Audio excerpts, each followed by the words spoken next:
Sa gubat na ito, isang reddish-brown na balahibo ang nangibabaw. Ang endangered species na red panda. Yan ang red panda. Size niya a little bit bigger than the civet cat. Yeah. Thank you, Lord. It's so lucky. Coloration. The face is so cute. Looks like a fox.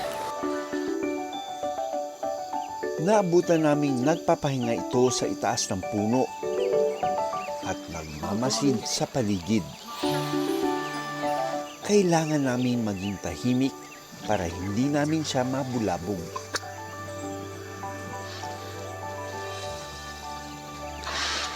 So ito yung habitat ng red panda. Nandito kami sa mataas na elevation and look at that, until my back there are tiny bamboos. Yung mga bamboos dito maliliit lang, ano?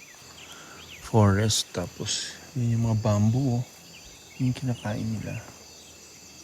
Mga red panda. You found the red panda. And what's so spectacular is we're so close. And dahil natutulog lang siya dito. Ganda ng tama ng araw sa kanya.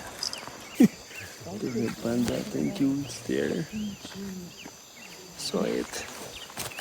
Oh my God, group hug. Group hug. We saw the red panda.